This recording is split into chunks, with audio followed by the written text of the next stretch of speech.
రండి ఈ సమయంలో కొన్ని నిమిషాలు ప్రార్థనలో గడపక మునుపు కొన్ని మాట జ్ఞాపకం చేసుకుంటూ వద్దాం. అపోస్తలుడైన పౌలు ఫిలిప్పీలకు రాసినటువంటి పత్రిక. అపోస్తలుడైన పౌలు ఫిలిప్పీలకు రాసినటువంటి పత్రిక 4వ అధ్యాయం 2వ వచనం. అపోస్తలుడైన పౌలు ఫిలిప్పీలకు రాసినటువంటి పత్రిక 4వ అధ్యాయం 2వ వచనం. ప్రభునందు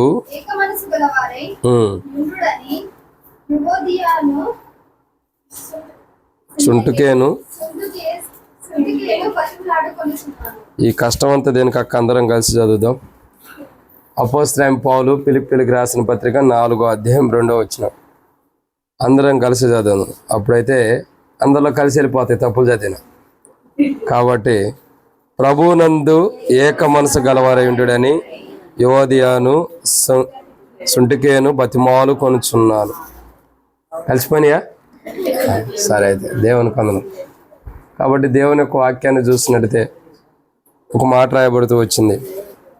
ఏంటి మాట అంటే, ఏక మనసుకులై ఉండుడి. ఎలా ఉండాలి? ఏక మనసు. ఏక మనసు అంటే అర్థం ఏంటి?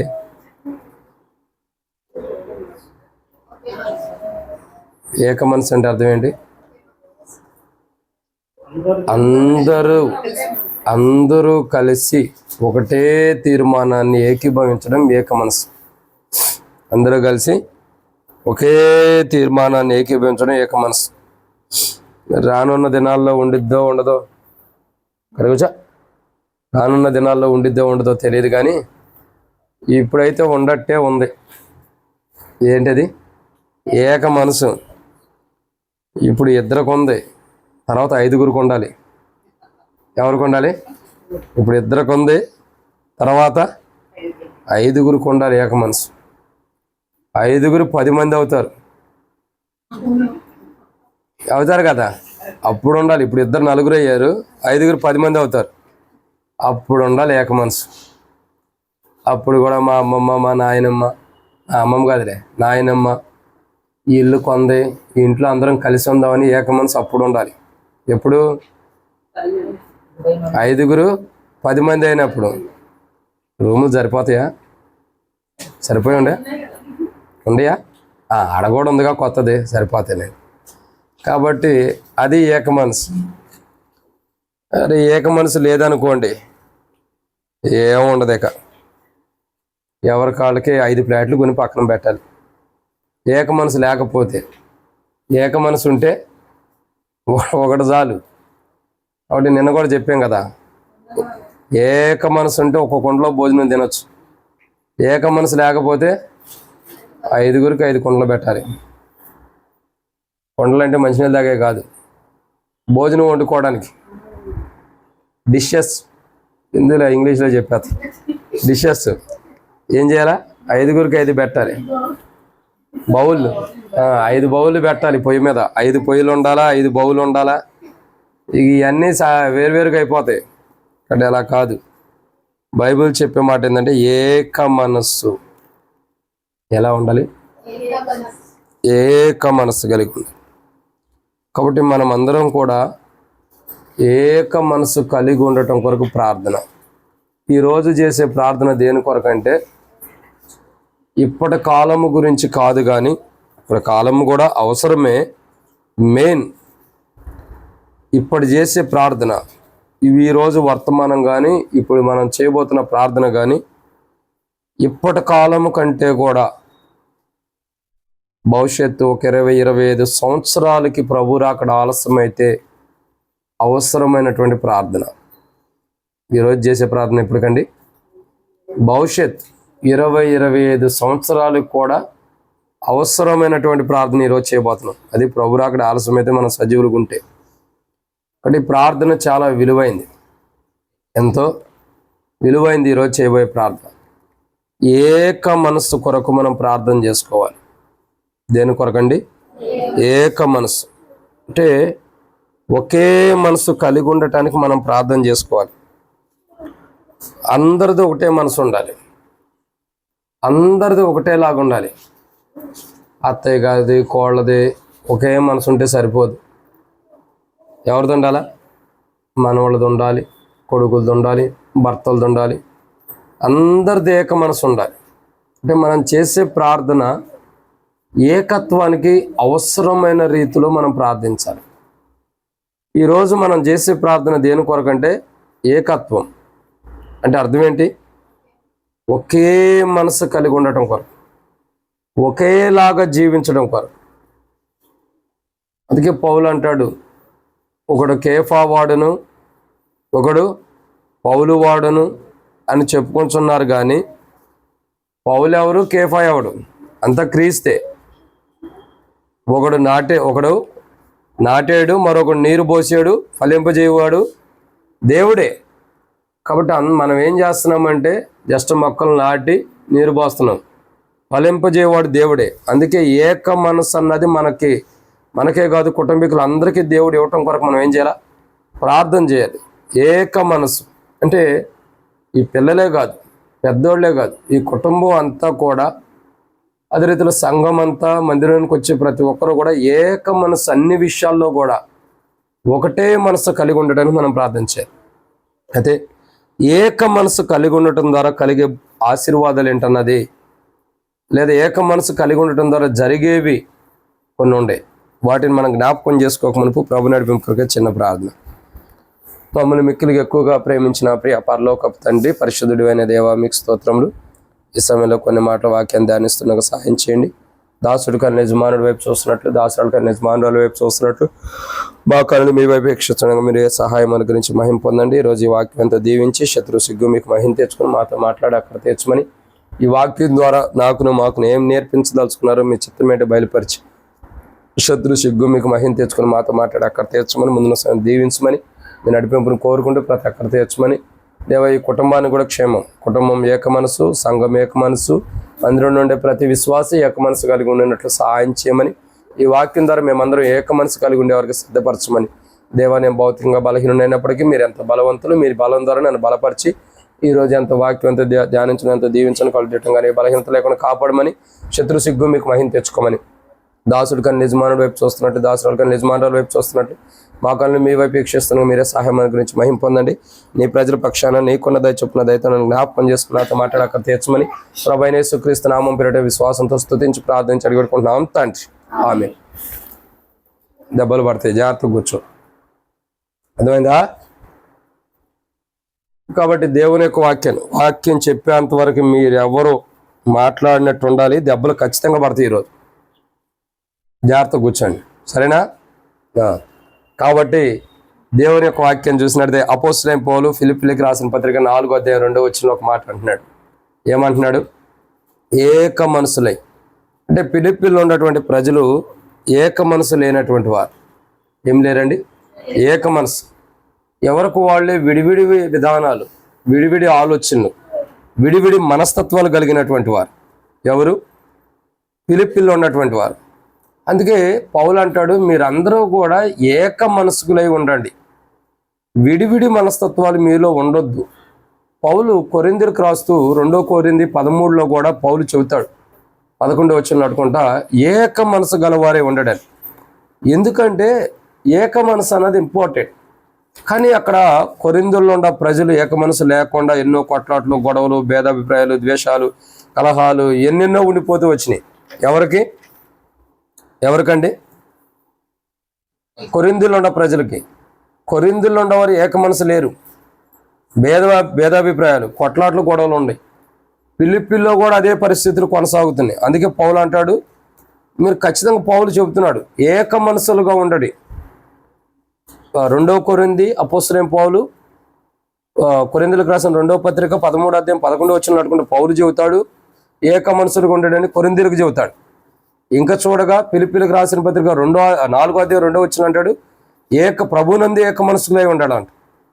అంటే ఇక్కడ ఏక మనస్సు అంటే ఏక తాత్పర్యం, ఏక మనసు, ఒకటే మనసు, మనందరితో ఒకటే మనసులాగా ఉండాలి. అంటే అది ఎక్కడ ఉండాలి? క్రీస్తులో ఉండాలంట.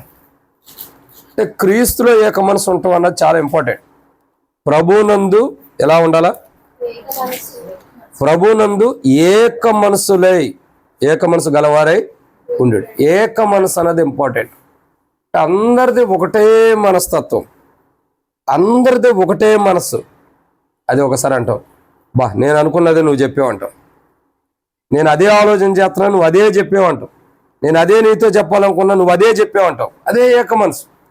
ఇక్కడ ఈరోజు మనం గమనించాల్సినటువంటి ఒక మాట ఏంటంటే ఏక మనస్తత్వం కలిగి ఉండాలి. దాని కొరకు మనం ప్రార్థించాలి. బైబిల్లో ఏక మనస్తత్వం కలిగి ఉండటం ద్వారా కొన్ని మేళ్ళు దేవుడు చేస్తూ వచ్చాడు. ఏక మనస్తత్వం అన్నది ఇంపార్టెంట్. రండి, ఏక మనస్తత్వం కలిగి ఉన్నవారు ఎవరు, వారి జీవితాల్లో ఏం జరుగుతూ వచ్చిందంటే అపోస్తల కార్యములు 12వ అధ్యాయం. అపోస్తల కార్యములు 12వ అధ్యాయం. అపోస్తల కార్యములు 12వ అధ్యాయము మనం చూసినట్లయితే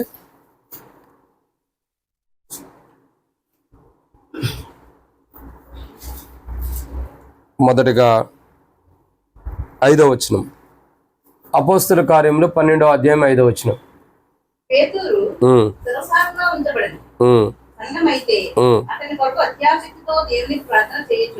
తర్వాత 12వ వచనం.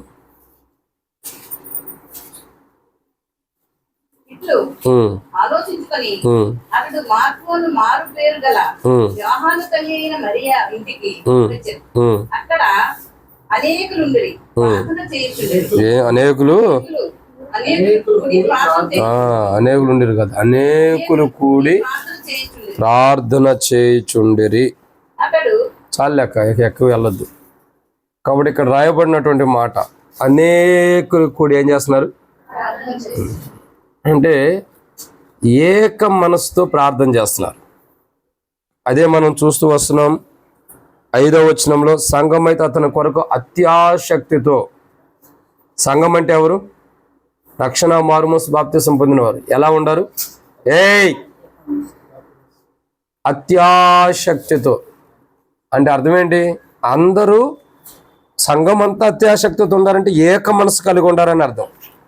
అవును కదా? సంఘం అంతా ఎలా ఉండారు? ఏక మనసు. కాబట్టి ఏక మనసుతో అందరూ ప్రార్థన చేస్తున్నారు. ఏం చేస్తున్నారు? దెబ్బలు పడతాయి ఇప్పుడు ఇద్దరికి. ఇట్రా, నువ్వు ఇట్రా.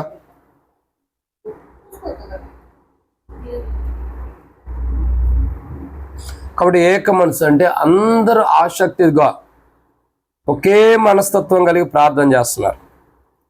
కాబట్టి ఇక్కడ ఏకత్వం అన్నది కనబడుతుంది. అంటే ప్రభువునందు ఏక మనస్సులై ప్రార్థిస్తున్న అనుభవాన్ని మనం చూస్తున్నాం. ప్రభువునందు ఏక మనసుతో ప్రార్థించడం ద్వారా ఎక్కడ ప్రార్థన చేస్తున్నారు? సంఘం అంతా అత్యాశక్తితో ప్రార్థన చేస్తున్నారు. యోహాను తల్లి అయిన మరియా ఇంటికి వచ్చాను. అక్కడ అనేకులు కూడి ప్రార్థన చేయుచుండేది. ఎలా ప్రార్థన చేస్తున్నారు? అత్యాశక్తితో అంటే ఏక మనసుతో. ఒక మాటలో చెప్పాలంటే అందరూ కూడి ప్రార్థన చేస్తున్నారంటే అందరికి ఏముంది? ఏక మనసు. అసలు పేతురు ఏక మనసు దేనికి వచ్చింది? పేతురు చెరసాల్లో వేయబడ్డాడు. పేతురు విడుదల పొందాలని ఏక మనసు వచ్చింది అందరికి. అందరిలో ఒకటే మనసు ఉంది. పేతురు చెరసాల్లో ఉంటాడు కదా, పేతురు బయటికి రావాలని అందరికి ఒక ఆలోచన వచ్చింది. ఈ ఆలోచన బట్టి అందరూ ఏం చేస్తూ వచ్చారు? ప్రార్థన చేస్తున్నారు. ఇక్కడ మనం గమనించాల్సిన కోణం ఏంటంటే ఏక మనసుతో ప్రార్థన చేయడం అన్నది ఇంపార్టెంట్. ఏక మనసు కలిగి ఉండాలి. ప్రార్థించేటప్పుడు ఏక మనసు, అందరితో ఒకే మనసు ఉండాలి. అందరూ ఆమేన్ అనాలి. కానీ మనకి అందరికీ ఏక మనసు ఉండదు. ఆరాధన చేసేటప్పుడు కూడా చూస్తాం చాలామంది యొక్క జీవితాల్లో. ఆరాధన చేసేటప్పుడు చూడండి, యేసు ప్రభునామమున ఆరాధిస్తున్నాం తండ్రి అనగానే ఇంకొక అక్క ఏం చేసేది? ప్రభా ప్రేమ కలిగిన తండ్రి అని ఎత్తుకునేది. మరి ఆమేన్ అంది ఎక్కడ? ఆమేన్ అనరు. ముందర వీళ్ళు ఆరాధన చేస్తే పక్కన వాళ్ళు ఆమేన్ అనరు.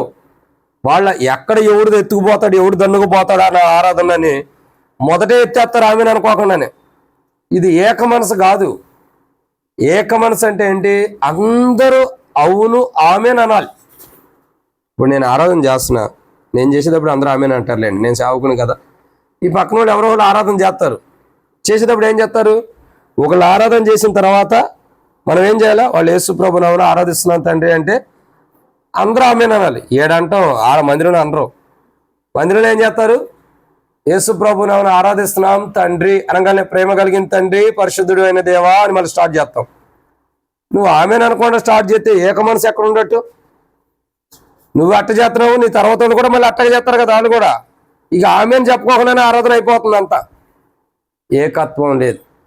ఏక మనసు అన్నది ఇంపార్టెంట్. ఇప్పుడు చెప్పే మాట ఏంటంటే ఏక మనసుతో మనం ప్రార్థించాలి.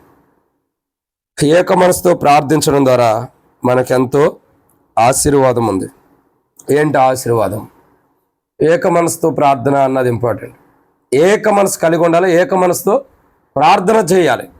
ప్రభునందు, మళ్ళీ ఇది కూడా ప్రభుకు వెలుపడ కాదు, ప్రభునందు ఏక మనసు కలిగి ప్రార్థన చేయాలి. ఏక మనసు కలిగి ప్రభునందు ప్రార్థన చేస్తే వచ్చే ఆశీర్వాదము బైబిల్లో ఉన్నాయి. దాంట్లో మొదటి మాటను మనం చూద్దారండి. అపోస్తల కార్యములు 12వ అధ్యాయం 7వ వచనం. అపోస్తల కార్యములు 12వ అధ్యాయం 7వ వచనం. ఇదిగో ప్రభు దూత. ఏందక్క మీ ఇంట్లో కష్టంగా చదువుతున్నారు? అంతేనా? ఇదిగో ప్రభుదూత అతని దగ్గర నిలిచెను. అతడుండిన గదిలో వెలుగు ప్రకాశించెను. దూత పేతురు ప్రక్కను తట్టి నెమ్మని చెప్పి అతని లేపగా సంఖ్యలు అతని చేతి నుండి. చాలక్క, స్కూల్లో పాఠం చదివినట్టుంది.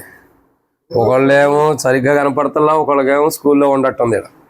సర్లేండి, నేను చదువుతో చూడండి. చదవండి. ఇదిగో ప్రభుదూత అతని దగ్గరకు నిలిచెను. అతడు ఉండిన గదిలో వెలుగు ప్రకాశించెను. దూత పేతురు పక్కన తట్టి త్వరగా లెమ్మని చెప్పి అతన్ని లేపగా సంఖ్యలు అతని చేతి నుండి ఊడిపడేను. సరే, అప్పుడు చాలన్న, నేను చదువుతా చూడండి. ఇదిగో ప్రభు దూత అతని దగ్గర నిలిచెను. అతడు ఉండిన గదిలో వెలుగు ప్రకాశించెను. దూత పేతురు ప్రక్కన తట్టి త్వరగా లెమ్మని చెప్పి అతని లేపగా సంఖ్యలు అతని చేతి నుండి ఊడిపడెను. ఇది చదివే కోణం. సరే, ఇక్కడ రాయబడినటువంటి మాటను మనం చూస్తున్నాం. ఏక మనసు కలిగి ఉండటం ద్వారా ఏం జరుగుతుంది? ఏక మనసుతో ప్రార్థన చేస్తున్నారు కొందరు. ఏక మనసు అంటే ఒకే మనసుతో ప్రార్థన చేయటం ద్వారా ఏం జరుగుతుందంటే, మొదటిగా దేవుని దూత మన దగ్గరకు వస్తుంది. దేవుని దూత వస్తుందంటే అర్థం ఏంటి? బైబిల్లో ఒక మాట ఉంది, నేను మిమ్మల్ని పంపిన చోటకల్లా మీరు వెళ్ళడి, మీరు ఏ ఇంటికి వెళ్తారో ఆ ఇంటికి సమాధానం కలుగును కాక అని చెప్పుడి, ఆ ఇంట్లో సమాధానం అంటే మీకు ఎమ్మటే తిరిగి వచ్చిద్ది అని చెప్పాడు. అంటే ఇప్పుడు మేము మీ ఎవరి నామాన్ని వెళ్తున్నారు? ప్రభు నామాన్ని. ఇప్పుడు మీ ఇంటికి రావటం ద్వారా చల్లటి నీళ్ళు ప్రతిభ మాకు ఇచ్చారంటే అది పరలోకంలో పరిస్పరం పోగొట్టుకోరు. మిమ్మల్ని చేర్చుకున్నవాడు నన్ను చేర్చుకున్నట్టేనని ప్రభు అన్నాడు. అంటే ఇక్కడ ఈ మాటలకు అర్థం ఏంటి? దేవుని దూత వచ్చిందంటే దేవుడే మన దగ్గరకు వచ్చినట్టే. ఇక్కడ మనం గమనించాల్సిన మాట ఏంటంటే, ఏక మనసుతో మనం ఉండటం ద్వారా దేవుడే మన దగ్గరికి వస్తాడు. మీకు అర్థమవుతుందండి? ఏక మనసుతో కలిగి ఉండటం ద్వారా, ఏక మనసు కలిగి మనం ఉండటం ద్వారా, ఏక మనసు కలిగి మనం జీవించడం ద్వారా, ఏక మనసు కలిగి ప్రార్థించడం ద్వారా దేవుడే మన దగ్గరికి వస్తాడు. ఏం చేస్తాడండి? దేవుడు మన దగ్గరకు వస్తాడు. అయ్యో వీళ్ళు ఏక మనసు కలిగి ఉంటారు, ఏకత్వం కలిగిన వారు, వీళ్ళ మధ్యలో నేను నివసించాలని దేవుడు ఇష్టపడతాడు. ఇశ్రాయేల్ యొక్క ఆ 12 గోత్రాల మధ్యలో అరణ్యంలో వాళ్ళు ఉన్నప్పుడు దేవుడు ఎందుకు వారి మధ్యలో నివసించలా? కొంతకాలం నివసించాడు, వారితో ఉన్నాడు. మోషే, అయ్యా నీ సరైన మాతో అరణ్యంలో మనం తీసుకెళ్ళొద్దు అంటున్నాడు. కానీ మధ్యలో దేవుడు ఆగిపోతున్నాడు. ఎందుకని? ఏక మనసు లేదు వారిలో. ఏక మనసు లేకపోవటం ద్వారా దేవుడు వారి మధ్యలో ఉంటల్లా. ఎవరిలో అయితే ఏక మనసు ఉండిద్దో, ఎవరిలో అయితే ఏక మనసు కలిగి ఉంటారో వారితో దేవుడు ఉంటాడు. వారి దగ్గరకు దేవుడు వస్తాడు. ఏం చేస్తాడండి? వారి దగ్గరకు దేవుడు వస్తాడు. అంటే మన మధ్యలో దేవుడు ఉండాలన్నా, మన కుటుంబంలో దేవుడు ఉండాలన్నా, మన జీవితంలో మన మధ్యలో దేవుడు నివసించాలంటే ఏం కావాలండి? మనకి ఏక మనసుతో కూడిన ప్రార్థన మనలో ఉండాలి. ఏముండాలా? ఏక మనసుతో కూడిన ప్రార్థన మనలో ఉండాలి. ఎప్పుడైతే ఏక మనసుతో కూడినటువంటి ప్రార్థన మనలో ఉంటుందో అప్పుడు ఖచ్చితంగా ఏం జరిగింది? దేవుడు మన మధ్యలోకి వస్తాడు. దేవుడు మన మధ్యలోకి వస్తాడు. ఆయన మన మధ్యలోకి రావాలంటే, ఆయన మన మధ్యలో నివసించాలంటే మనకి ఏక మనసు అన్నది ఉండాలి. ఏక మనసుతో కూడిన ప్రార్థన మనకు ఉండాలి. ఏక మనసుతో కూడిన ప్రార్థన మనం దేవుని సన్నిధిలో చేస్తే దేవుడు మన మధ్యలోకి వస్తాడు. దేవుడు మన మధ్యలో ఉండాలంటే మనకి ఏవేవి సమస్యలు ఉంటాయో, బాధలు ఉంటాయో అవన్నీ కూడా ఏమవుతాయి? అన్నీ పోతాయి. కాబట్టి మొదటి మాటని మనం చూస్తున్నాం, దేవుడు మన మధ్యలో ఉండటం కొరకు మనం ప్రార్థించాలి. ఏక మనసుగా మనం ఏక మనసు కలిగిన వారికి ఉండటం కొరకు మనం ప్రార్థన చేసుకుంటే దేవుడు ఏం చేస్తాడు? మన మధ్యలో ఉంటాడు. ఇది మొదటి మాట. ఇక రెండో విషయాన్ని చూద్దాం. దేవుడే మన దగ్గరకు వస్తాడు. మన దగ్గరకు వస్తాడంటే మన మధ్యలో ఉంటాడని అర్థం. రెండో విషయం, అపోస్తుల కార్యములు 12వ అధ్యాయం 7వ వచనం. ఇదిగో ప్రభు దూత అతని దగ్గర నిలిచెను, అతడు ఉండిన గదిలో వెలుగు ప్రకాశించెను. ఇక్కడ మనం రెండో కోణాన్ని మనం చూస్తున్నాం. ఏం జరుగుతుంది? ఒకటి, ప్రభు దూత వస్తుంది. రెండు, అతని యొద్ద నిలిచిన అతని దగ్గర ఏమవుతుందండి? అతని దగ్గర నిలిచెను. కానీ రెండోదిగా జరిగేది ఏంటంటే, ప్రభు మన మధ్యలోకి వస్తున్నాడు. మన మధ్యలోకి వచ్చి మన దగ్గర నివసిస్తున్నాడు. ఏం చేస్తున్నాడండి? మన దగ్గరకు వచ్చి నిలిచి ఉంటున్నాడంటే అర్థం ఏంటి? మన దగ్గర నివసిస్తున్నాడు అని అర్థం. కాబట్టి మనతో నిలిచి ఉండటానికి ఇష్టపడుతున్నాడు. ఇక్కడ రెండో కోణం ఏంటంటే, ఏక మనసుతో ప్రార్థన చేయడం ద్వారా ప్రభు మన మధ్యలోకి వస్తున్నాడు. రెండోదిగా మనతో మన మధ్యలోకి వచ్చి మన దగ్గర నిలిచి ఉంటున్నాడు. అంటే మనల్ని విడిచిపోవట్లా, మనల్ని కాదని వెళ్ళిపోవట్లా, మనల్ని దాటిపోవట్లా. ఆయన మనతో నిలిచి ఉండటానికి ఇష్టపడుతున్నాడు. ఆయన మనతో ఉండటానికి ఇష్టపడుతున్నాడు. మనం ఎక్కడ నుంచుంటే అక్కడ, ఎక్కడ కూర్చుంటే అక్కడ మనతో నుంచోడానికి ఆయన ఇష్టపడుతున్నాడు. అంటే దీనికి అర్థభావం ఏంటి? ఏక మనసుతో ప్రార్థించడం ద్వారా ఇది జరుగుతుంది. ఒక ఏక మనసుతో ప్రార్థించడం ద్వారా దేవుడు మొదటగా మన మధ్యలోకి వస్తున్నాడు. రెండు, మనతో నివసిస్తున్నాడు. ఏం చేస్తున్నాడండి? మనతో నివసిస్తున్నాడు. అంటే మనలో ఏక మనసుతో కూడిన ప్రార్థన ఉంటే మన మధ్యలోకి వస్తాడు. మనతో కూడా దేవుడు నివసిస్తాడు. మనలో ఏక మనసుతో కూడినటువంటి ప్రార్థన మనలో లేనప్పుడు దేవుడు మన మధ్యలోకి రాడు, మనతో నివసించడు. ఇదన్నమాట రెండు. ఇక మూడో విషయాన్ని చూద్దాం. టైం అయిపోయింది కాబట్టి నేను త్వరగా ముగిస్తున్నా. మూడో మాట, అపోస్తల కార్యములు 12వ అధ్యాయం 7వ వచనం. ఇదిగో ప్రభు దూత అతని దగ్గర నిలిచి అతడు ఉన్న గదిలో వెలుగు ప్రకాశించెను. అతని దగ్గర నిలిచాను, అతనున్న గదిలో వెలుగు ప్రకాశించెను. ఒకటి మూడో కోణం ఏంటంటే ప్రియులారా, వెలుగు ప్రకాశించెను. ఇక్కడ మూడో భాగాన్ని మనం చూస్తుంది ఏంటంటే, ఒకటి, ఏక మనసుతో ప్రార్థించడం ద్వారా ఏం జరుగుతుంది? ఆయన మన మధ్యలోకి వస్తున్నాడు. రెండు, ఏక మనసుతో ప్రార్థించడం ద్వారా ఆయన మనతో నివసిస్తున్నాడు.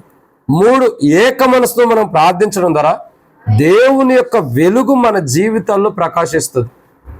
ఏం జరిగిద్దండి? దేవుని యొక్క వెలుగు మన జీవితాల్లో, మన కుటుంబ జీవితాల్లో ప్రకాశించేది ఉంటుంది. ఇక్కడ మూడో కోణం ఏంటంటే, మన జీవితాల్లో ఏక మనసుతో మనం ప్రార్థించడం ద్వారా దేవుని యొక్క వెలుగు మన జీవితాల్లో, మన కుటుంబాల్లో ప్రకాశిస్తుంది. ఇక్కడ ఏముంది?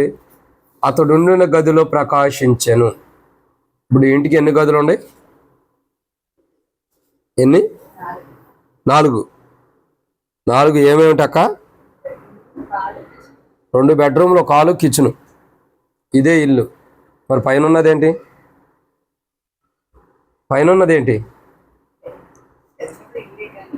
అది కూడా ఇల్లే కానీ, అంటే అదొక ఇల్లు, మళ్ళీ అదొక ఇల్లు, ఇదొక ఇల్లు, అంతేనా? మీ ఇల్లు ఏది? అయితే పైది కాదు. మరి మొత్తం మీదే కదా. మరి ఇది అంతా కలిస్తేనే మీ ఇల్లు అయింది. అప్పుడు ఎన్ని గదులు ఉండట్టు? నాకు అవన్నీ వద్దాక 5 పోర్షన్లు ఉంటాయి. అంటే 5 పోర్షన్లు ఎన్ని బాత్రూమ్లు ఉంటాయి, ఎన్ని బెడ్రూమ్లు ఉంటాయి, ఎన్ని కిచెన్లు ఉంటాయి, ఇవన్నీ నేను ఎందుకు చూసుకొస్తాను? నాకేం అవసరం? 5 పోర్షన్లు. 5 పోర్షన్లో ఎన్ని బెడ్రూమ్లు, ఎన్ని రూమ్లు ఉంటాయి నేను అడతలా. మొత్తం ఎన్ని రూమ్లు ఉంటాయి? ఇవే 4 రూములు ఉంటే మొత్తం 6 రూములా?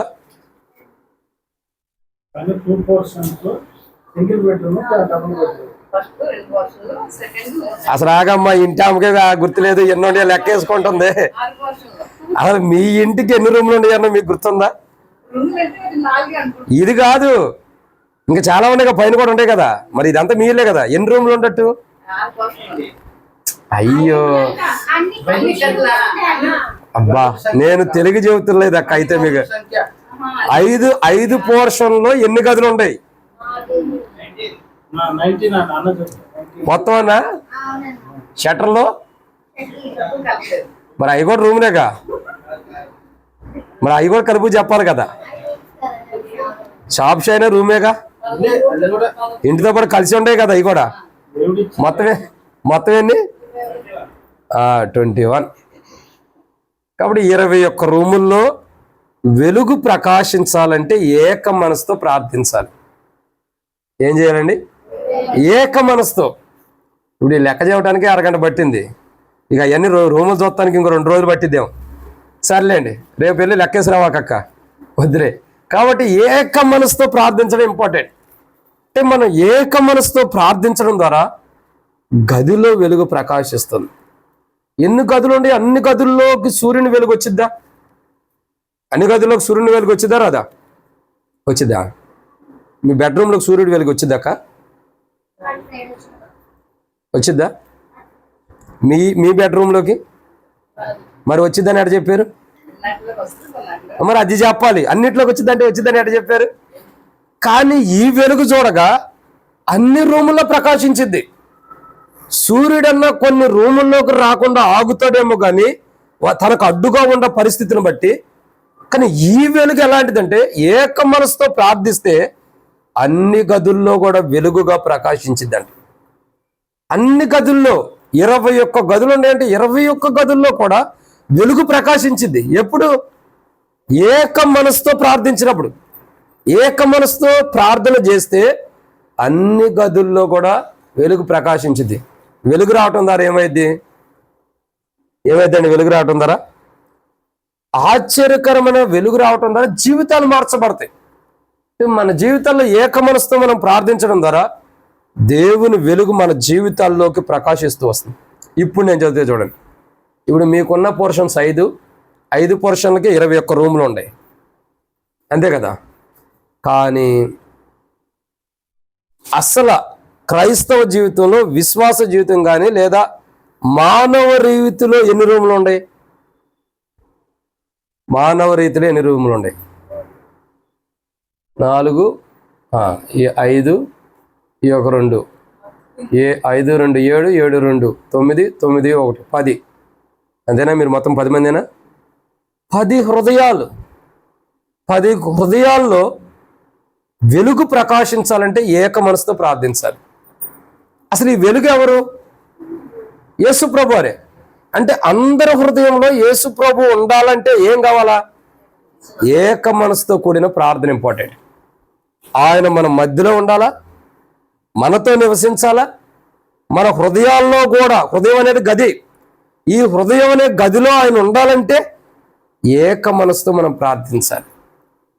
అర్థమవుతుందండి? ఎప్పుడైతే ఏక మనసుతో మనం ప్రార్థన చేస్తామో ఈ హృదయం అనే గదిలో ఆయన నివసిస్తూ వస్తాడు. చిన్నోళ్ళు ఏంటి, పెద్దోళ్ళు ఏంటి, మొత్తం 10 మందేగా. నేను తప్పు చెప్పానా? 10 మంది. ఈ 10 మంది యొక్క హృదయాల్లో యేసు ప్రభువారు నిత్యము ఉండాలంటే 10 మంది ఏక మనసుతో ప్రార్థించాలి. ఇవి 10 మందిలో ఒక్కళ్ళు తప్పిపోయినా, 10 మందిలో ఒక్కళ్ళు వెనకడుగేసినా ఏమైంది? ఏక మనసు అన్నది తప్పిపోయింది. మీరు 10 మంది 10 ఆజ్ఞల సూచన. 10 మంది కుటుంబీకులు ఎంతమందికి? 10 ఆజ్ఞల సూచన. ఈ 10 ఆజ్ఞలు ఎంతో విలువైనవి. ఈ మొదట 5 ఆజ్ఞలేమో మొదట 5 పెద్దోళ్ళు, తర్వాత 5 ఆజ్ఞలకేమో తర్వాత పుట్టినటువంటి పిల్లకాయలు. మొత్తం 10 మంది 10 ఆజ్ఞలకు మీరు సరిపోయారు. ఇప్పుడు ఈ 10 ఆజ్ఞల్లో ఒక ఆజ్ఞ సరిగా నెరవేర్చకపోయినా ఏమైంది? తీర్పే, శిక్షే. అంటే నెరవేర్చేవాడు 10 ఆజ్ఞలు నెరవేర్చాలి. 10లో ఒకటి తప్పిపోయినా తప్పిపోయినట్టే. తప్పిపోయాడన్న పేరు ఉండిద్దా లేదా? 10 మంది ఉంటారు, 10లో ఒకడు దొంగడు అంటే ఆ ఇల్లు దొంగతనం చేసేవాడు ఇల్లు రా అంటారా? లేకపోతే ఆ ఒక్కడు తప్పక మిగతా వాడు మంచివాళ్ళు అంటారా? దొంగతనం చేసేవాడు ఇల్లు రాదే అంటారు, ఆ ఇంట్లో దొంగ ఉంటాడు రా అంటాడు. అంటే అర్థం ఏంటి? అందరికి వచ్చేస్తున్నారు పేరు. 10 ఆజ్ఞలు ఒక ఆజ్ఞ మీరిన పాపం పాపమే. 10 మందిలో ఒకళ్ళు ఏక మనసు లేకపోయినా ప్రార్థన సమాధానం అన్నది రాదు, ఆ వెలుగు అన్నది ఉండదు. అంటే ఇక్కడ ఇంపార్టెంట్ ఏంటి? 10 మంది కూడా ఏక మనసు కలిగి ఉండాలి. ఏ ఒక్కరు ఏక మనసు లేకపోయినా, ఏ ఒక్కరిలో ఏక తాత్పర్యం, ఏక మనసుతో కూడిన ప్రార్థన లేకపోయినా ఈ ఇంట్లో వెలుగు ప్రకాశించడం కష్టమైంది. ఈ ఇంట్లో వెలుగు ప్రకాశించడం కష్టమైంది ఖచ్చితంగా. కాబట్టి ఇక్కడ గుర్తుపెట్టుకోవాల్సింది ఏంటంటే ఏక మనసు. ఏం కావాలా? ఏక మనసు. ఒక గ్లాస్ వాటర్ తీసుకోండి, ఒక కొబ్బరి నూనె తీసుకోండి, కొబ్బరి నూనె బాటిల్, తర్వాత చెబుతా. ఏక మనసు అనేది ఇంపార్టెంట్. కాబట్టి ఎప్పుడైతే ఏక మనసు, ఇప్పుడు కాదు లెక్క, ఏక మనసు కలిగి ఉండటం ఇంపార్టెంట్. అంటే ఏక మనసుతో కలిగి ఎప్పుడైతే ప్రార్థన చేస్తామో అప్పుడు అందరి హృదయాల్లో వెలుగు ప్రకాశించింది. ఇప్పుడు చూడండి, సుగుణ మొక్క ప్రార్థన చేసిద్ది, అయ్యా నా పిల్లలు, అయ్యా అంటే మళ్ళీ రాముని మొక్క వచ్చేసింది. బాబు సుగుణ మొక్క కొనవ చెబుతా, బాబు కిరణ్ బాబు మందిరానికి రావాలి, మాదిరి మందిరానికి రావాలి, తర్వాత పూర్ణిమ మందిరానికి రావాలి, శ్యామ్ బాబు కూడా మందిరానికి రావాలి, మన వాళ్ళు అందరూ మందిరానికి రావాలి బాబు, వారి కొరకు ప్రార్థన చేయండి అనేది. వీళ్ళ కోసం ఎందుకు ప్రార్థన చేయమంటుంది? వాళ్ళు దేవుని మందిరానికి రావాలని. నేను చాలాసార్లు గమనిస్తా, ఎప్పుడు చూసినా దేవుని మందిరానికి రావాలని ప్రార్థన చేయమనేది, కానీ అయ్యా వారి హృదయాల్లో వెలుగు ప్రకాశించేటట్టు ప్రార్థించమని ఏ రోజు నన్ను అడిగింది లేదు. అడిగారక్క? అసలు మేము మందిరానికి వచ్చే కంటే లోపల వెలుగు ప్రకాశించాలి. పౌలు మందిరానికి వెళ్ళి రక్షించబడ్డా? పౌలు మందిరానికి వెళ్ళి రక్షించబడ్డా? మార్గంలో ఉండగానే రక్షించబడ్డాడు. ఇంపార్టెంట్ ఏం కావాలి మనకి? వెలుగు హృదయంలో ప్రకాశించాలి, అది కావాలి మెయిన్. వెలుగు వచ్చిందంటే ఆటోమేటిక్గా మందిరానికి వచ్చేస్తాడు. మీకు అర్థమవుతుందండి? హృదయంలో వెలుగు వచ్చిందంటే, అంటే హృదయంలోకి క్రీస్తు వచ్చాడంటే మందిరానికి పరిగెట్టుకుంటూ వచ్చేస్తాడు. ఇప్పుడు మనం మందిరానికి రమ్మని ప్రార్థించాలా, వద్దని ప్రార్థించాలా? దేని కొరకు ప్రార్థించాలి? మందిరానికి రమ్మని ప్రార్థించాలి. హృదయంలో వెలుగు ప్రకాశించాలంటే క్రీస్తు తన హృదయంలో ప్రకాశించాలని ప్రార్థించాలి. ఈ 10 మంది హృదయాల్లో క్రీస్తు ఉండాలి. 10 మంది హృదయాల్లో క్రీస్తు నివసిస్తూ ఆ క్రీస్తు 10 మంది హృదయాల్లో ఉంటే ఆటోమేటిక్ వాళ్ళే 10వ మందిరానికి వెళ్ళమని బయలుదేరి వచ్చేస్తారు. ఏం చేస్తారు? ఈ కోడలను అడగవసరలా, అమ్మ మాధురి దిగమ్మ దిగమ్మ, అమ్మ రామ్మ రామ్మ పూర్ణిమ అని అడగవసరలా. ఎవరిని అడగవసరలా? కిరణ్ బాబు రాయ్యా, పైనుండి కింద దిగయ్యా, శ్యాంబాబు ఇంట్లో నుంచి రూమ్ నుంచి బయటికి రాయ్యా అని అడగవసరలా. ఏక మనసుతో ప్రార్థన చేస్తే హృదయంలో వెలుగు ప్రకాశించేది. కాబట్టి పదమ్మ వెళ్ళిపోదాం మందిరం, కానీ వాళ్ళే వచ్చేస్తారు. ఇప్పుడు ప్రార్థన దేని కొరకు? మందిరానికి రావటం అని కాదు మెయిన్ ఇంపార్టెంట్, హృదయంలో వెలుగు ప్రకాశించడానికి. గదుల్లో వెలుగు, పేతురున్న గదిలో వెలుగు ప్రకాశించినట్లు ఈ కుటుంబంలో ప్రతి దేవుని బిడ్డ, ప్రతి బిడ్డ యొక్క హృదయంలో వెలుగు ప్రకాశించాలి. ఈ కుటుంబమే కాదు, టాప్ టు బాటమ్, పైనుంచి కింద వరకు 5 ఫ్లోర్లలో ఉన్న ప్రతి ఒక్కరు హృదయాల్లో కూడా వెలుగు ప్రకాశించడానికి మనం ప్రార్థించాలి. వెలుగు ప్రకాశిస్తే మందిరానికి ఆటోమేటిక్గా వాళ్ళే పరిగెత్తుకొస్తారు. ఆ వెలుగు ఏక మనసుతో ప్రార్థిస్తే ఆ వెలుగు అన్నది హృదయాల్లో ప్రకాశించింది. ఇప్పుడు ఒక మాట చెప్పమంటారా? చేరు వచ్చిన మనం అందరం కూడా ఏక మనసుతో ప్రార్థన చేస్తే ఖచ్చితంగా ఈ కుటుంబంలో ఇప్పుడే వెలుగు ప్రకాశించింది అందరి హృదయాలు. కానీ మనం చేయమే. మనం చేస్తామా? చెబుదాను లక్ష్మక్క, కూర్చోక నా దరిద్రం కొద్ది ముందర కూర్చున్నాను అనుకున్నావా? కాబట్టి చూడండి, అసలు వెలుగు ప్రకాశించడం కష్టం. ఎందుకు కష్టం అవుతుంది? ఏక మనసుతో ప్రార్థన లేదు. రాముల మొక్క, యేసు ప్రభా, వీళ్ళందరూ ప్రభా, బిడ్డల ప్రభా, వాళ్ళందరికీ ఏక మనసు ప్రభా, వాళ్ళందరికీ రక్షణ ప్రభా, వాళ్ళ హృదయాల్లో వెలుగు ప్రకాశించు ప్రభా అని ప్రార్థన చేసేది. మనం ఏం చేస్తాం? నువ్వు ప్రార్థన చేస్తే మిగతా వాడి సంగతి అక్క. నిన్నైతే నేను అనలా, నీవైతే నమ్మదగిన దానివే. ఇతరుల సంగతి చెబుతున్నా. నీ సంగతి కూడా కాదు శారదక్క, చాలా మందిని చూస్తా నేను. అంటే ఇక్కడ ఏంటంటే ఆమె యేసుప్రభు నామమున కుటుంబం కొరకు భారంగా ప్రార్థన చేస్తే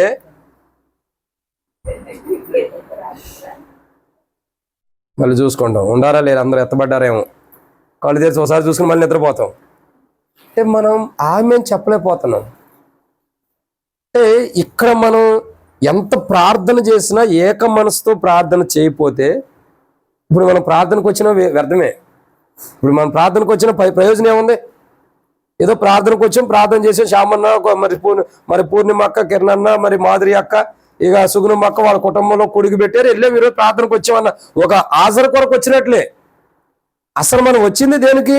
ఏక మనసుతో ప్రార్థించడానికి. ఏక మనసుతో దేని కొరకు ఏక మనసుతో ప్రార్థించడం ద్వారా ఏం జరుగుతుంది?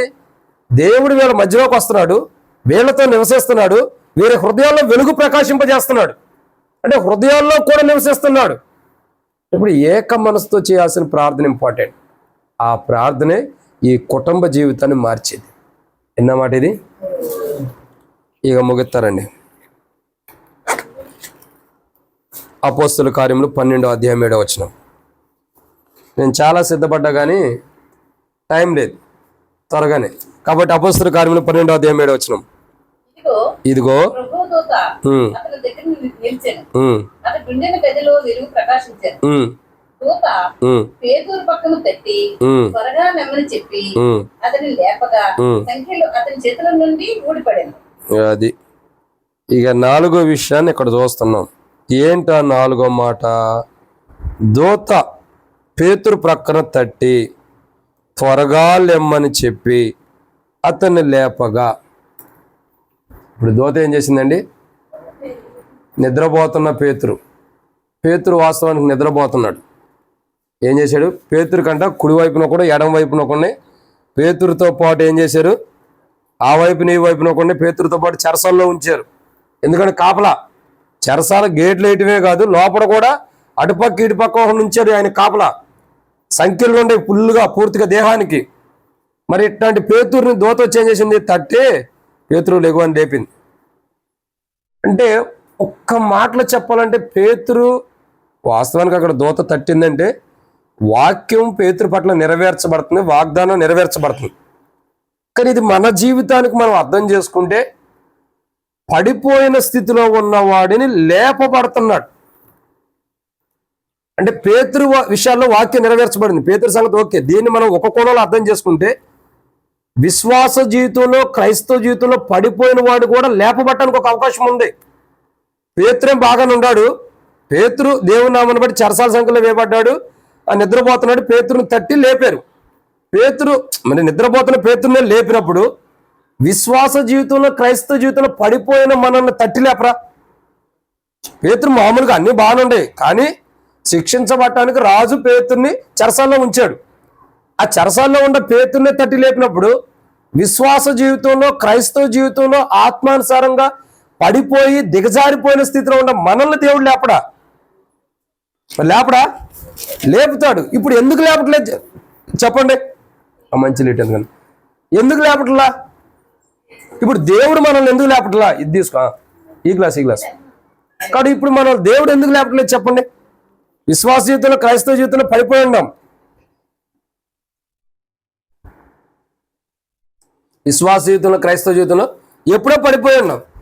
మనం పడిపోయినా, మన పిల్లలు పడిపోయినా, మన కుటుంబం పడిపోయినా, విశ్వాస జీవితంలో, క్రైస్తవ జీవితంలో పడిపోయిన స్థితిలో ఉన్నాం. కానీ ఎందుకు లేపబడతలే ఏ రోజైనా ఆలోచించావా? మనం అనుకుంటాం ఫలానాయన ఫలానామె పడిపోయారు అయ్యా, వాళ్ళు లేపబట్టాన్ని ప్రార్థన చేయంటాం. కానీ అసలు ఎందుకు పడిపోయారు అదే అవగాహన చేసుకో, అదే ఆలోచించి. ఎందుకంటే ఏక మనసుతో కూడిన ప్రార్థన మన ఇంటిలో లేదు కాబట్టి మన పిల్లలు ఆత్మీయ స్థితిలో కిందకు దిగజారిపోయారు, పడిపోయిన స్థితిలో ఉన్నారు.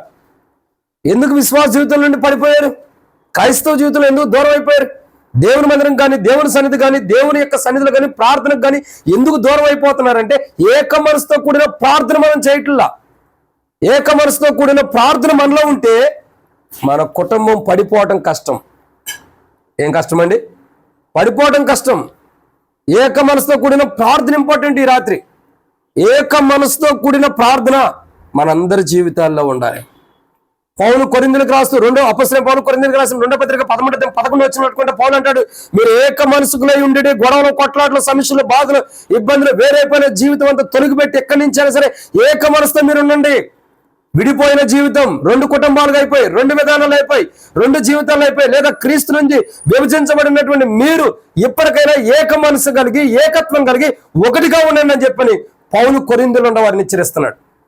అదే పౌలు ఫిలిప్పీలకు రాస్తూ ఉంటాడు కదా, కొరింథీయుల్లో ఉన్న వారు ఎట్టుంటే మీరు కూడా ఏక మనసు ప్రభువులో లేరు. వీళ్ళేం భౌతికంగా ఏక మనసు లేని వారు ఉంటారు, బహుశా ఆత్మాసారంగా తర్వాత చూద్దాం. కానీ ఫిలిప్పీలో ఉన్నవారు ప్రభువునందే ఏక మనసు లేని వారు ఉంటారంట. దేవుని మందిరం కలుతున్నారు, దేవుని మందిరంలో ఉంటున్నారు, దేవుని సన్నిధిలో ఉంటున్నారు, కానీ ఏక మనసు లేదు.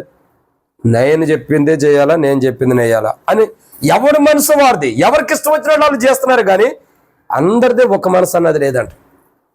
ప్రభువులో లేదు, దేవుని సన్నిధిలో లేదు. పౌలు అదే దుఃఖంతో బాధతో ఉన్నాడు. పౌలు అసలు ఏక మనసు లేదేంటి వాళ్ళకి. పౌలు కొరింథీయులకు రాస్తూ కూడా అంటాడు, హెచ్చరిస్తాడు, భలే మాట మాట్లాడతాడు. 13వ అధ్యాయంలో కూడా పౌలు చాలా విషయాలు చెబుతూ వస్తాడు. నేను 3వసారి మిమ్మల్ని చూడాలని ఆశ కలిగి ఉన్నాను, ఈసారి వచ్చేనా అని కొద్ది కఠినంగా మాట్లాడతాడు. ఈసారి నేను మీ మధ్యలోకి వస్తే జాగ్రత్తగా ఉండాల్సి వచ్చిందని కఠినంగా మాట్లాడుతున్నాడు. కొన్ని మాటలన్నీ దేనికంటే కొరింథీయుల్లో ఉన్నవారు సరిగ్గా లేరు, ఏక మనసు కలిగిన వారుగా లేరు. ఏక మనసు లేదు కాబట్టి వారి జీవితాలకి నష్టం అనేది ఆరంభించబడుతూ వచ్చింది. ఇప్పుడు ఏక మనసు అన్నది మన జీవితాల్లో ఇంపార్టెంట్. ఏక మనసు అన్నది ఇంపార్టెంట్. ఏక మనసుతో కాదు, ఏక మనసుతో కూడిన ప్రార్థన అవసరం. ఏక మనసుతో కూడిన ప్రార్థన మనం చేస్తే ఖచ్చితంగా దేవుడు ఏం చేస్తాడండి, పడిపోయినటువంటి మన జీవితాలని తిరిగి కట్టుకోవడానికి దేవుడు అవకాశం ఇస్తాడు. పడిపోయిన మన జీవితాలు తిరిగి కట్టుకోవడానికి దేవుడు సమయం ఇస్తాడు. చెప్తాం, నా కుమారుడు పడిపోయాడు, నా కూతురు పడిపోయింది, నా అల్లుడు పడిపోయాడు, నా కోడలు పడిపోయింది. ఏడ పడిపోయారు? డ్రైనేజ్లోనా? ఏడపడ్డారు? రోడ్డు మీద పడ్డారా? కాలు జారి పడ్డారా? మెట్ల మీద నుంచి పడ్డారా? మాట్లాడితే పడిపోయారు. ఎక్కడ పడ్డారు చెప్పండి, మీరే చెప్పండి. ఎక్కడ పడ్డారు? కాళ్ళ మెట్ల మీద జారి పడ్డారా, లేకపోతే ఏమంటారు రోడ్డు మీద వెళ్ళినప్పుడు ఏదైనా కాలు జారి పడ్డారా, ఏదైనా యాక్సిడెంట్ అయి పడ్డారా, లేదా డ్రైనేజ్ లో పడ్డారా, చెత్తలో పడ్డారా? ఏడబడ్డారు? పడిపోయారు అంటాం. పడిపోయారు కాదు, క్రీస్తులో నుండి తొలగిపోయారు అనాలి. ఏమనాలా? పడిపోయారని కాదు. ఏడపడిపోయారు? పడిపోతే తిరుగుతూనే ఉండరుగా. పడిపోవటం కాదు అంటాం, క్రీస్తులో నుండి తొలగిపోయారు అనాలి. క్రీస్తులో నుండి తొలగిపోయారు. మన వాళ్ళకి అలవాటు అయిపోయింది. అయ్యా వాళ్ళు లోకంలో పడిపోయారయ్యా, వాళ్ళు దేవుళ్ళ నుండి పడిపోయారయ్యా, వాళ్ళు ఎక్కడ పడిపోయారు, అక్కడ పడిపోయారు, ఆత్మీయంగా పడిపోయారు అంటాం. పడిపోయారు కాదు, క్రీస్తులో దేవుళ్ళ నుండి తొలగిపోయారు అనాలి మనం. బైబిల్ అదే మనకు నేర్పిస్తుంది. పడిపోయారని కాదు, తొలగిపోయిన అనుభవాన్ని మనకు నేర్పిస్తుంది. ఈరోజు తొలగిపోయిన అనుభవాన్ని మనం అనాలి. పడిపోయిన దానికంటే కూడా తొలగిపోయిన అనుభవం. ఇప్పుడు అక్కడ విషయం చూడగా పేతురైతే వాస్తవానికి మంచి జీవితంలో ఉంటారు. పేతురుని తట్టి లేపడం అన్నది అది ఒక కోణం, అది దైవ సంకల్పంలో జరుగుతుంది. కానీ మన జీవితాల్లో వేరే కోణంలో మనం తీసుకుంటే, మన పిల్లలు కానీ మనం కానీ దేవుని క్రీస్తుల నుండి ఎక్కడైతే తొలగిపోతున్నామో ఆ స్థితి నుండి మనం మార్చబట్టం కొరకు ప్రార్థన చేసుకోవాలి. ఎప్పుడైతే ఏక మనసుతో ప్రార్థన చేస్తామో క్రీస్తులో నుండి, అంటే మీ భాషలో పడిపోయారంటారు, బైబిల్ భాషలో తొలగిపోయారంటారు. ఆ తొలగిపోయినటువంటి అనుభవం నుండి, క్రీస్తులో నుండి తొలగిపోయినటువంటి అనుభవం నుండి లేపబడతారు. వాడు మరలా తిరిగి రాబడుతూ వస్తారు, మరలా క్రీస్తులోకి రాబడుతూ వస్తారు. అంటే ఏక మనసుతో కూడిన ప్రార్థన చాలా ఇంపార్టెంట్. ఏక మనసుతో కూడిన ప్రార్థన ఎలాంటిది? క్రీస్తులో మన కుటుంబీకులు ఎవరైతే తొలగిపోయారో వాళ్ళని మరలా క్రీస్తులోకి తీసుకొచ్చేటట్టు చేస్తుంది. ఇప్పటి నుండి ఈ కుటుంబం అంతా ఏం చేయాలా? ఏక మనసుతో కూడిన ప్రార్థన చేసుకోవాలి. సరే, ఉదయం కుటుంబ ప్రార్థన చేసుకోవడానికి కుదరలేదని కాదు, ఎవరి కుటుంబాల్లో వాళ్ళు చేసుకుని ఎవరు బిజీలో వాళ్ళు ఉండాలనుకోండి. రోజులో ఒక్క గడి అయినా, ఒక్క గంట అయినా అందరూ కుటుంబంగా కూడి ఏక మనసుగా ప్రార్థించాలి. ఏం చేయాలా? అందరూ 5 ఫ్లోర్లు ఉండేవాళ్ళు కాదండి, కనీసం ఈ 10 మంది అయినా, 10 మందిలో ఒక ఆయన ఆంధ్రాలో ఉంటారు, మిగతా ఎంతమంది ఉంటారు? 9. కనీసం ఈ 9 మంది అయినా రోజుకు ఒకసారి కూర్చుని ప్రార్థించాలి ఏక మనసుతో. అప్పుడు ఎక్కడిద్దరు ముగ్గురు కూడా కూడి నామనామం ప్రార్థన చేస్తారో వారి మధ్యలో ఉంటానన్నాడు. 9 మంది కూడుకుని ప్రార్థన చేస్తుంటే దేవుడు ఉండడా? ఇద్దరి మధ్యలో ఉంటానన్న దేవుడు 9 మంది కూడుకుంటుండడా?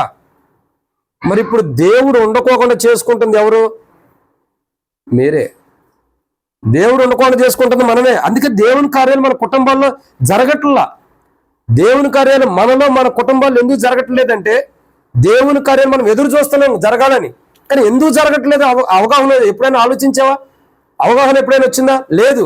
ఎందుకు జరగట్లేదు? మనం అందరం కుటుంబంగా కూడి ఏక మనసుతో ప్రార్థిస్తల్లా. ఒక దైవ సేవకుడు, నేనుండగా నా పిల్లలు భోజనం చేస్తున్నారంటే నేను ఖచ్చితంగా ఒకటే చేపిస్తా. ఖచ్చితంగా 3 చేత ప్రార్థన చేపిస్తా, పిల్లల చేత భోజనం చేసేటప్పుడు. మా చిన్న పాప ఎట్టానిది వాళ్ళ మమ్మీ లాగా మెల్లిగా చేసేది ప్రార్థన, అసలు వినపడేదో, కానీ ఆమె నన్ను ముట్టుకనిది. రెండో పాప, మా అమ్మమ్మ ఇచ్చింది ప్రభా, దేవుడు కాదు ఇచ్చింది, మా అమ్మమ్మ ఇచ్చింది ప్రభా, నేనేమన్నా కొనుక్కెళ్ళినా మా అమ్మమ్మ ఇచ్చింది ప్రభా అని ప్రార్థన చేసింది. ఈ మాటిని ఆమె నవ్విద్ది. ఎవరామె? కిచెన్లో ఉండ ఆమె. మమ్మీ ఇచ్చిందని ప్రార్థన చేస్తుందని నవ్విద్ది. తెచ్చిందేమో నేను కష్టపడి, నవ్వేదేమో ఆమె మమ్మీ ఇచ్చిందని ప్రార్థన చేస్తుందని. సరే ఎట్టగొట్ల పోనీలే, దేవునికి వందనాలు. మా అమ్మమ్మ ఇచ్చింది, ఆ తర్వాత ఏసయ్య మా నాన్న తెచ్చాడు అనేక తర్వాత ప్రార్థన చేసేది. ఈ అట్టగొట్ల ప్రార్థన చేసేలేమో అనుకుంటా, ప్రార్థన అయితే చేసేది. మూడో పాప, మొదటి పాప అంటే క్షమించండి, చిన్న పాప కళ్ళు తెచ్చాడు ప్రార్థన చేసిద్ది. రెండో పాప ఏమో అమ్మమ్మ ఇచ్చింది డాడీ తెచ్చాడని ప్రార్థన చేసిద్ది. పెద్ద పాప ఏమో ప్రభా ఇది ఇచ్చావు నీకు వందనాలు ప్రభా అని ఆమె ప్రార్థన చేసింది.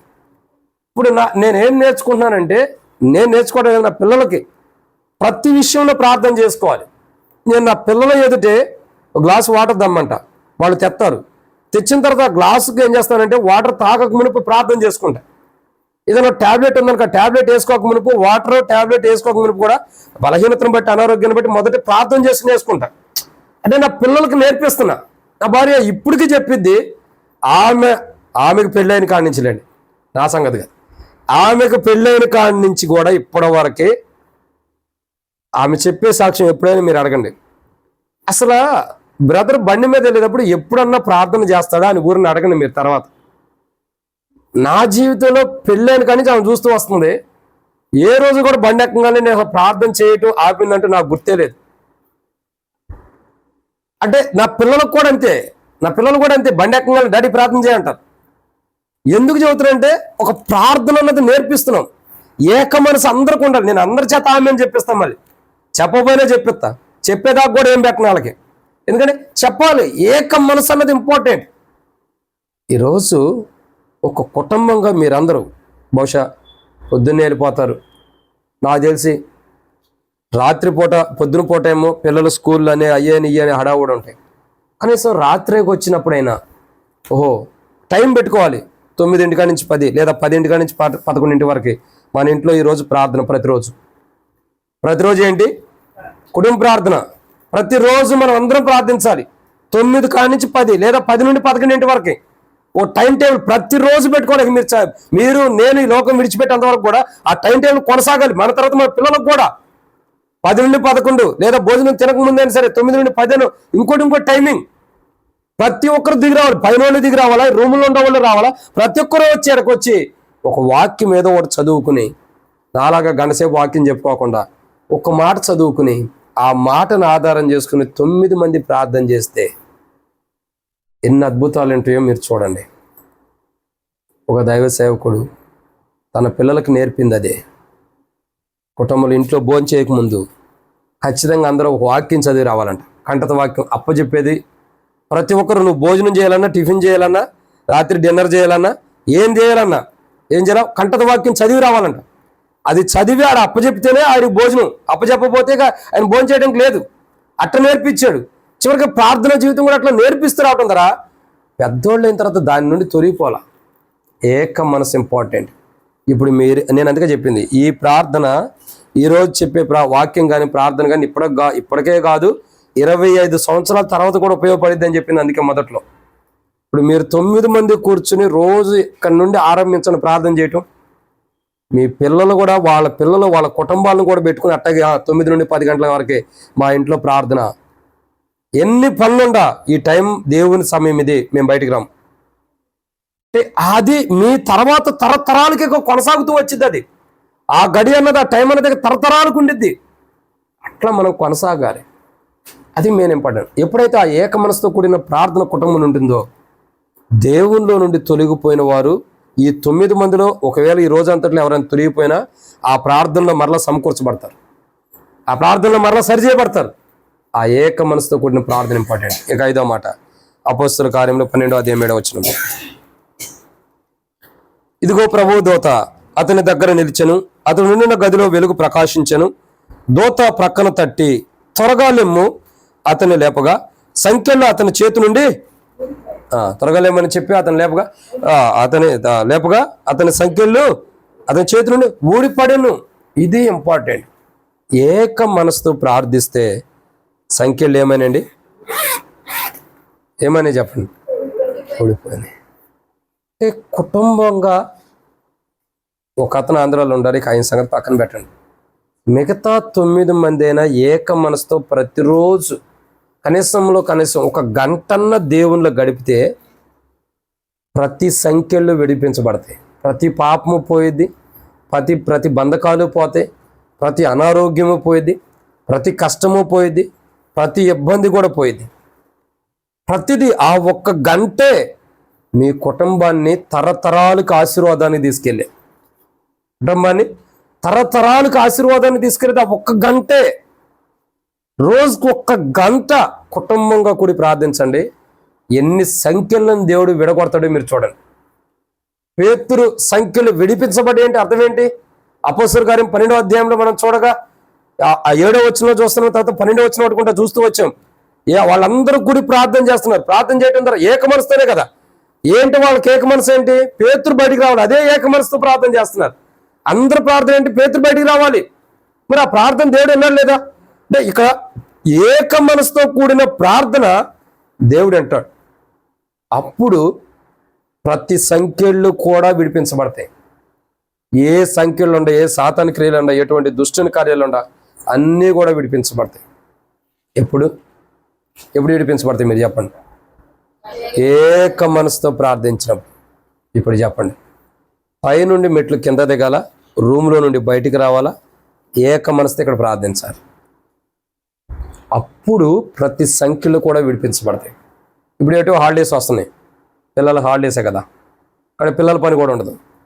సరే రాత్రి కుదరపోయినా పొద్దున్నైనా ఉదయం 7 నుండి 8 లేకపోతే 8 నుండి 9 ఒక రోజు అనేది డిసైడ్ చేసుకోండి. ఈ హాలిడేస్ అన్నీ కూడా వ్యర్థంగా పోకుండా ప్రతిరోజు ప్రార్థన చేయండి. దేవుడు మీ కుటుంబాన్ని ఎంతగా ఆశీర్వదిస్తాడో చూడండి. ఎందుకు చెబుతున్నానంటే ప్రతి సంఖ్యలు విడిపించబడతాయి, ప్రతి బంధకాలు తొలగించబడతాయి. ఏమైందమ్మా స్టమక్ పెయిన్? ప్రతి బంధకాలు, ప్రతి సంఖ్యలు, ప్రతి బాధ, ప్రతి ఇబ్బంది, ప్రతి కష్టము, ప్రతి బలహీనత అన్నీ విడిపోతాయి. ఎప్పుడు?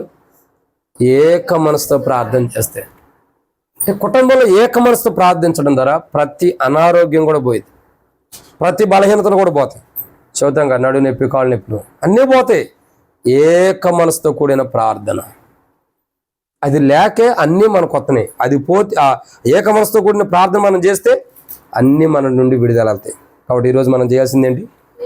ఏక మనసుతో కూడిన ప్రార్థన. ఏక మనసుతో కూడిన ప్రార్థన మనం చేస్తే మొదటిగా దేవుడు మన మధ్యలోకి వస్తాడు. 2 మనతో నివసిస్తాడు. 3 మన హృదయం అనే గదుల్లో ఉంటాడు. 4 మా క్రీస్తులో తొలగిపోయిన స్థితిని ఏం చేస్తాడు? మరలా తిరిగి అంటకట్టుతాడు. 4, 5 ఏవైతే బంధకాలు ఉండేవో వాటి నుండి విడుదలిస్తాడు. ఏవేవి మన కుటుంబానికి ఆటంకంగా, అభ్యంతరంగా బంధకాలు ఉండేవో వాటి నుండి విడుదలిస్తాడు. అంటే ఏక మనసుతో కూడిన ప్రార్థన అవసరం. ఏక మనసుతో కూడిన ప్రార్థన చేస్తే ఆనాడు పేతురు జీవితంలో సంఘమంతా ఏక మనసుతో ప్రార్థించడం ద్వారా పేతురు జీవితంలో ఎలాంటి గొప్ప కార్యం చేశాడు, అలాంటి గొప్ప కార్యం నా కుటుంబ జీవితాల్లో దేవుడు చేస్తాడు. అంటే ఏక మనసుతో కూడిన ప్రార్థన. అటువంటి ఏక మనసుతో కూడిన ప్రార్థన ఈ కుటుంబం చేసుకోవాలా. ఇక్కడికి వచ్చిన మనం అందరం కూడా ఈ కుటుంబం కొరకు ఏక మనసుతో కూడిన ప్రార్థన మనం చేయనట్టు. ఏక మనసు అంటే ఒకే మనస్తత్వం కలిగి అందరూ ఒకే రీతిలో ఆమేన్ అన్నట్లు, అవును జరుగును కాక అన్నట్లు. ఎందుకంటే చెవు కలగాడు వినును కాకంటే అవును ఆమేన్ అంటే అందరూ ఏక మనసుతో నిద్రపోకుండా, కాళ్ళు నొప్పులు ఉండి అని అటు ఇటు కళ్ళు తెరిచి చూడకోకుండా ఏక మనసుతో ప్రభువుని చూచిన వారి మీద ప్రార్థన చేస్తే ఖచ్చితంగా ఒక కుటుంబానికి ఏం అవసరం అది దేవుడు ఇస్తాడు. అట్లు దేవుడు అన్ని విధాలు ఈ కుటుంబానికి మనకిని ఏక మనసుతో చేసేటటువంటి ప్రార్థన జీవితాన్ని క్రీస్తులో మనకి మన కుటుంబాలకి దేవుడు అనుగ్రహించినట్లు ప్రభు సహాయం చేయను గాక. ఆమేన్.